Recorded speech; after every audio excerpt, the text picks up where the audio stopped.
How's it going again, folks? I have another review for you. This time I'm going to be doing the review on my new Logitech Harmony 1 all-in-one remote. And thought I'd give you a little shot here of the remote itself, everything, and then I'll actually go into the features of how to program it on the desktop, which I'm not going to go really in depth, but give you a brief overview of what how I've set mine up and how you can change some settings and stuff. But basically, here we go. I'm not going to do the unboxing and all that stuff. Uh, I did that kind of once with one of my things I got, my Mac Classic. But I think from here on out, I'm not going to be worried about that. More about giving you actually a review on the object itself. So here's the setup of how it comes. It comes in the box, obviously. It doesn't come like this. But you get the Harmony One remote and the charger. Obviously, it's plugged in right now. It gives you a little charging light up here. That basically is on all the time. It'll tell you if the charger is plugged in. That's basically what that does. It's not a charging indicator. All the charging indicator is on the actual device itself. If you actually tap the screen, if it's charging, it'll actually have a picture of the battery up in the right hand corner. This is fully charged. So they give you a little handy thing here to wipe the screen down so you don't scratch the screen. A USB cable. And then inside the box here I actually have the owner's manual, the setup manual, and the CD that comes with it for the software. This is a remote I actually wanted ever since they came out with it, and I finally pushed myself into getting one on the Cyber Monday sale at Sears. So I got a really good deal, actually over $100 off. So I'm very happy, and I got myself an awesome new remote. And this way I can get rid of some of the remote clutter that I have all over my stand. Anyway, here's the remote. The nice thing is it feels really good in the hand. It's all the buttons are within easy reach basically without moving. And then with your index finger, I believe that the touchscreen itself works really good. Within, obviously, all these buttons are programmable to not only what they default, you can program every single key up, down, even the rocker switches yourself. You don't have to have it what they want. If you don't want the volume to be volume, you want this to be channel over here and this to be volume over here, by all means have it. It's gravy. Anyway, other than that, everything up here is also programmable to a T. It's awesome. Basically, they dumb it down on the activities key. This is what the activities key brings up. You want to watch TV, boom, you hit that. This basically will turn on my TV and turn on my dish DVR, and then switch the TV to the input that the dish DVR is on, and that's it. Remote assist is on right now still. I'm probably should turn that off.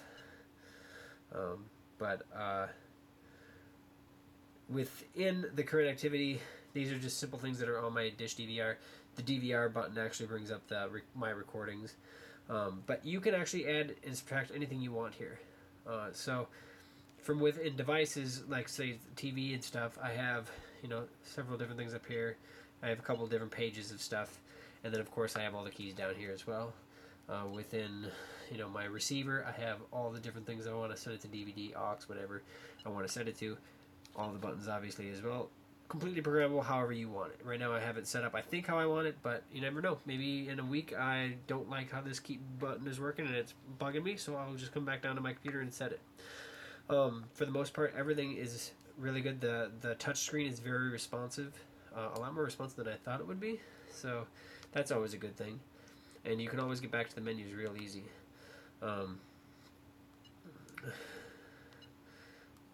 Yeah, let's see. I just want to get rid of all of that crap. Anyway, but with that said, I'm going to actually turn this over to the computer, and I'm going to go over a little review of how to set this thing up. And then we'll go from there. So here we are at my desktop. I'm going to open up the Logitech Studio here. It's under Logitech. Desktop Manager. I'm going to go into my Harmony remote and the remote software 7. So as it loads here, basically what this allows you to do is customize all the options that are on your Harmony One remote. You do not do any customizing whatsoever basically on the remote itself. You do it all through this software on your desktop. Basically I have it set up so it automatically logs me in, but basically what you do is you create a Logitech account, and it all syncs to the cloud. So it's pretty neat that way, I guess. But basically, I have three different what they call activities. You can watch TV, watch a DVD, or play a game. I have it set up for my TV. When you watch TV, it makes the TV and my dish DVR on. When I and everything else basically automatically turns itself off. That's what the remote does. I guess it doesn't automatically do it, but the remote turns everything else off. When I watch a DVD, it puts my PS3 on, my TV, and my amp. I'm actually don't have the Logitech IR receiver for the PS3 yet, but I plan on getting it here shortly. Especially now that I've seen how good the remote works itself. Kind of got to get used to the different functions, but that's and then obviously it turns my DVR off for my dish. So, and then when I play a game, it's basically the same functions as a DVD. It just yeah, it automatically sets everything up for playing a game. It just I guess I don't have to have that one because it's through the same functions as watch DVD. But either way, it all works the same. Um, Under devices up here, there's another tab up here. You can actually click that and actually edit specifics within a device. And basically, like if I wanted to change what the buttons do, if I hit settings and I customize the buttons, obviously you can do other things as well. And there's a laundry list of stuff.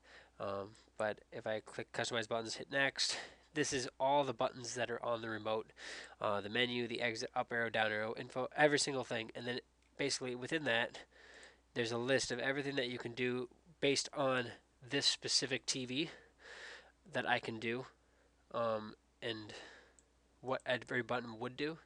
Um, Obviously, there's a limited amount of buttons that are actually on the remote, so you can also do the additional buttons here, and these are the actual buttons that will be on the touchscreen themselves, and these you can completely customize. So I called it power on. Oh, I have a period there for some reason. Power on, and what I wanted to do is obviously power on, and then power off, and PS3. I called it PS3 because that's my video input 6. TV, that would be my DVR. My PC is hooked up to video input 7. My Wii is hooked up to input 3, and then that's the first page. And like on the remote itself, it has basically almost infinite number of pages, I believe. And then I have more as we go. Uh, when you add a specific whatever TV or anything, when you get to these additional buttons or the screen buttons, they will put every other function that couldn't fit on a standard button that the TV could do all in here, and it'll just be full of stuff. But I basically deleted them all out and just added what I wanted. So things that I use, and then obviously things I want on the first page that are more priority. Second page would be stuff I might use occasionally, but are not important to have. And then I could add more if I wanted to, and all you do is just type. So let's put exit, and the command I would want that to do would be to I guess maybe there isn't an exit, but I mean you get the idea. So okay, I want it to mute. Okay, so I'll just change that to mute, and there we go. And then all you do is that automatically saves, and when you hit done. But I'm not going to do. Actually, you know what? I'll keep it on there just so I can show you. So I have it mute as a command 1. I'll hit done. Automatically saves what I did. I'm done with that. Hit done, and it'll bring me back to this, and then I can do that with all my different receivers. But the activities obviously are what it is, and we'll go ahead and actually sync up the remote right now, and I'm going to try to do this kind of as best I can, showing you two different options here.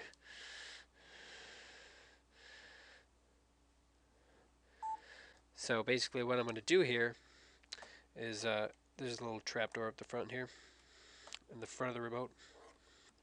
That is the USB port, and I just plug it in. Not like that, but like that. And then it shows that I'm actually connected.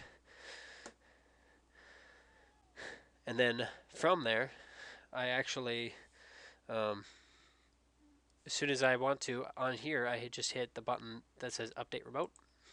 And since it's connected on the actual screen here, it will automatically do its thing, which is kind of nice. Actually, you have to hit, I guess, next.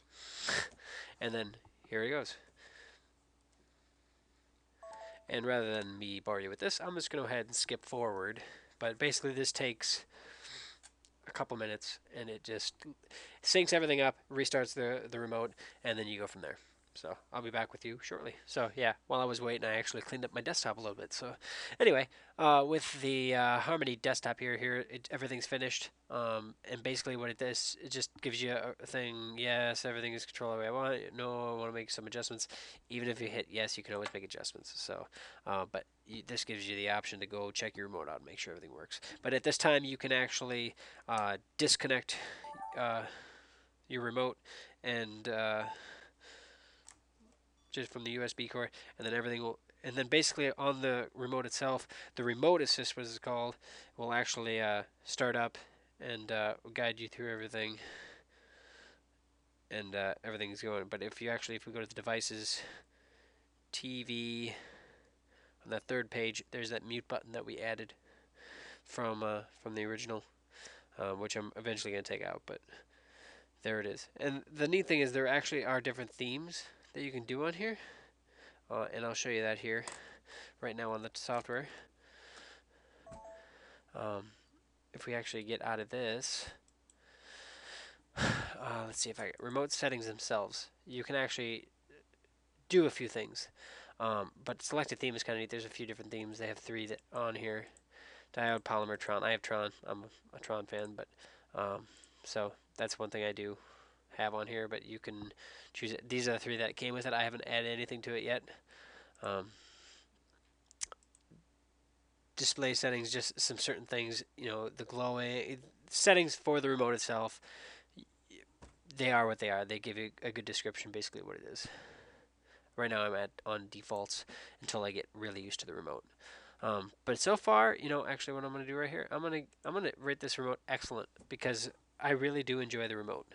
The remote handles very well. It's built very well. I like it charges itself. What I've read online, you get maybe around 4 days of real good, solid use out of it. So don't expect to get a whole bunch of use. But basically every night, just throw it on the charger. You will never run out of battery with it. If you don't forget it one night, don't worry. Throw it on the next night, you'll be fine.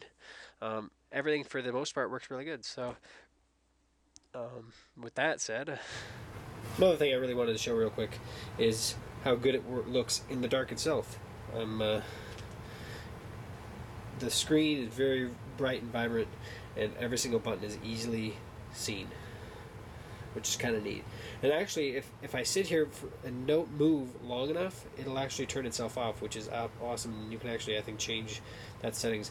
But actually, if I had this on an end table, it was turned off, and I went to grab it to turn my change the channel or something, just by moving it, it turns itself back on. So it actually has a sensor inside. So that's kind of neat. I think that's really neat, though, so you don't have to be fumbling around trying to find a button to turn the damn light on, and that way, just by moving it, we'll change it. So that's pretty cool. I think it's really neat. It's a good feature. So that was basically the setup and everything of the remote. Obviously, as like I said earlier, to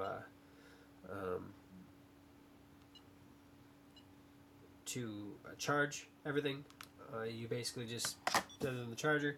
It tells you you're charging or charged, and like I said before, the battery is supposed to last. Well, most people are getting about 4 days out of it, so I mean, really, that's not bad for a rechargeable remote. So, with that said, I think another review is come to a close. I give this like I said before, a very high rating. I really enjoy it. I don't know too much that they could have improved on as of yet.